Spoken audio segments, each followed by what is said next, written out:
What's up, everybody, and welcome to a brand new episode of UOT Radio Podcast. Remember, this podcast is a very socially conscious podcast that looks at the issues that affect us as the youth, especially Ugandans online. So today we are talking mental health, and everybody knows me, I'm big on mental health. But to be specific, today we are talking life after rehab. Yeah. And I have a very special guest today. He can introduce himself. Hey guys, I'm Shime Eric Kulaba. So, tell us about yourself. What has been your journey? Basically, I just finished high school and I went to college. And after that, I've been starting to work recently. And yeah, after like my rehab and stuff, yeah. So, first of all, what led you to rehab? Like, what caused that whole situation for you? You're a very young man, you're very talented. I mean, what happened?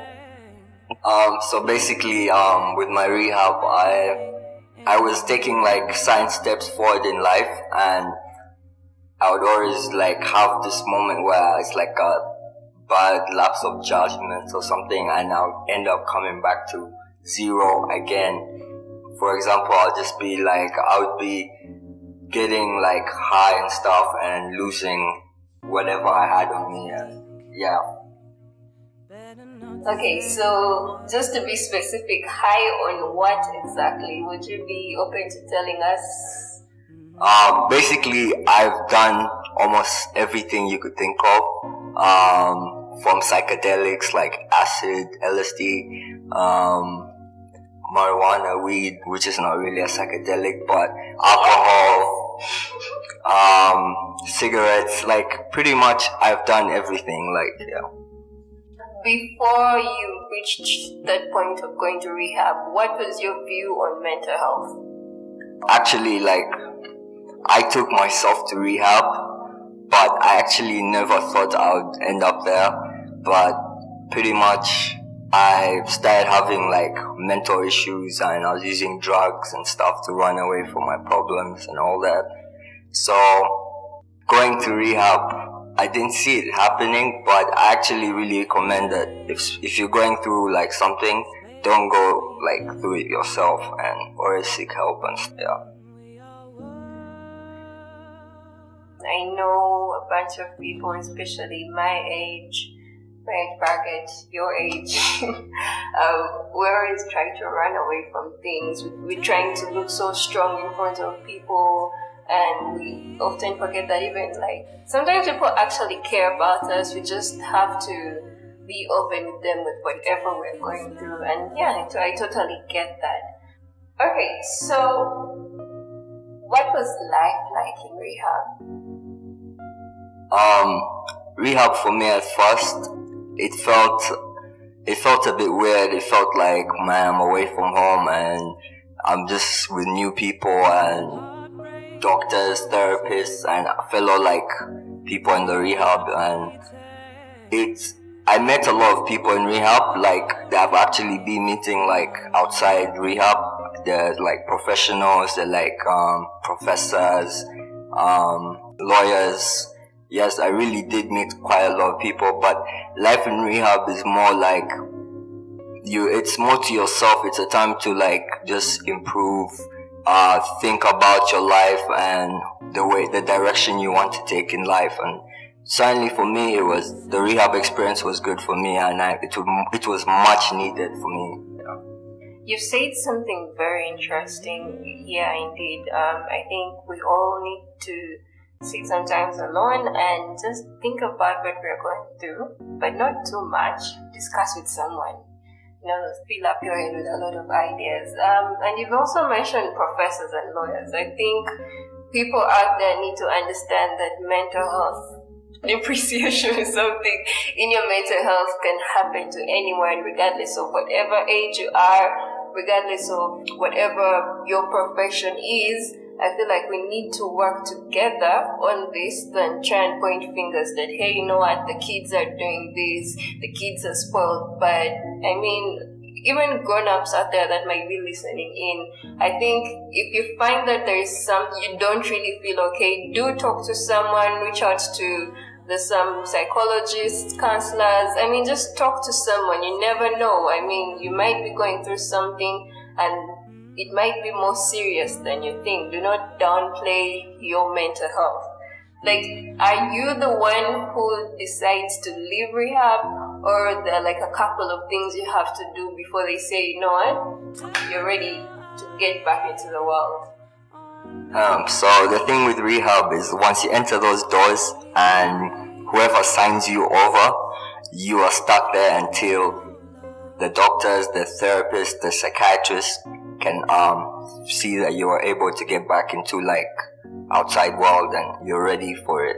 So I saw people trying to escape. I saw people getting injected down, like tranquilized like a horse or something like that. Pretty much it's once you're in there until you finish your treatment. I think, was it like really traumatizing for you? I don't know, if I see someone getting injected, it's crazy.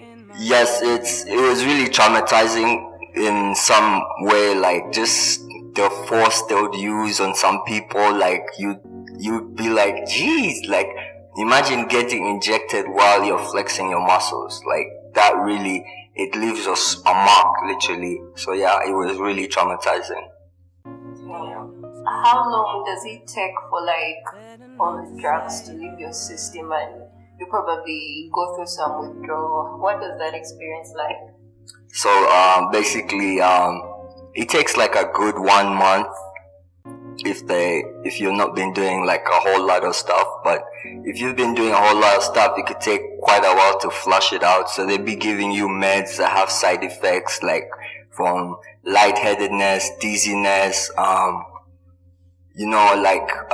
feeling like your muscles are twitching. Just a lot of things come through, a lot of like side effects come through taking the meds, and it takes a toll on your body because literally the meds just disable you, you know. Damn. I'm trying to picture that right now. I personally am not an injection person and I hate medication. Like, I'm one of those people that will be like, let's take green tea for the rest of our lives till like we feel okay. But yo, that's really deep. So just to bring like this whole positive aspect, because I've met you and we've got to talking about some things. You're a really great guy. You're very interesting. You have like these motivational, inspirational things that you keep telling me, and it kind of motivates me. Like, yeah, it is. You can learn from people who are younger than you out there. So whoever is listening in, man, don't hesitate. But let's talk about life after rehab. Like, I do have some friends that have gone through rehab and are still trying to figure stuff out. But what was your experience, like life after rehab, when they say, you know what, you are good to go? What was it like? So basically coming out of rehab was when I got back, I felt weird, like in a new, like wilderness, like in a new air, like it felt new for me coming outside. But rehab really helped me to get on, be consistent with what I'm doing, focusing and just looking at life, what I want in life in general, and just having a clear mind really coming outside. I really was clear-minded on what I want to do and the direction I want to take, and just not going back down that same, the same lane that I was taking. So really rehab, life after rehab was just, it was quite new. Yeah, it felt new. Okay. I'm all for newness, so let's bring it on. I'd love to also know, like, is there something that you know now that you wish you knew then before you started using drugs? something I knew then, that I would say just don't do drugs. Just don't do drugs. And yeah, basically that's one thing I'd say. Just don't do drugs. Don't even start doing drugs. Yeah. Okay. So you had it from him, don't do drugs. I know you might say marijuana isn't a drug, but do you really want to risk it? Do you really want to be away from your friends that long and come back and like life has moved on without you? So yeah, just don't do drugs. So tell me, life after rehab, what are you up to? What are you doing? So as I said, rehab helped me like get my mind into focus. Right now I am working. At the same time, I'm running a business on the side, and also trying to do some music. Like, it's a hobby of mine, and I'm pursuing just doing some tracks and stuff. And yeah, just not looking back at like few years from now and regretting. I'm just taking everything in and stuff. Okay, you talked about music. I'm sure someone out there is like, I want to hear what he has. Drop something for us. My artist name is xcursion. I'm on SoundCloud, and my Instagram is the same, xcursion. I don't really have no bars right now, but come on. I really don't have no bars. Okay, man. We'll hopefully you'll come back on the show next time when you're a big artist and you drop some few lines for us. Something. Yeah, sure. Is there anything let's say if someone didn't probably have the support system that you had, what would you say to them right now? Someone who's probably going through what you are going through, but probably doesn't have anyone to talk to, doesn't know where to start or how to do it. What would you tell them? Okay, you're human and you're not perfect, and when I would say just stay positive and don't try and overthink things. If you're going through something, obviously try and talk.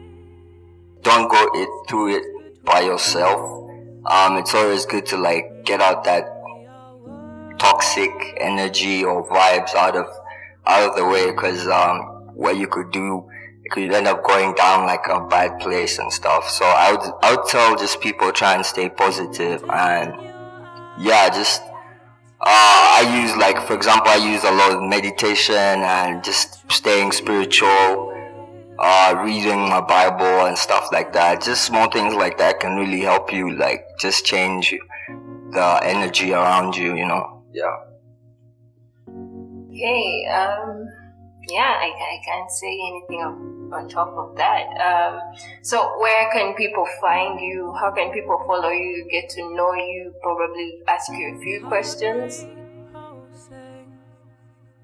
Find me on my socials. IG, it's Mental Excursion. And pretty much that's it. Okay, Mr. Superstar himself leading the way and paving the way for everyone who's gone through some mental health issues. I'm sure you have learned a lot actually from this. Yeah, man, just keep strong. We've got you, man. Just know you're not going through everything alone. This has been it for me. Queen Kelly here on UOT Radio Podcast. Do make sure to follow us on Twitter at UOT Radio and YouTube at UOT Radio. And we're signing out.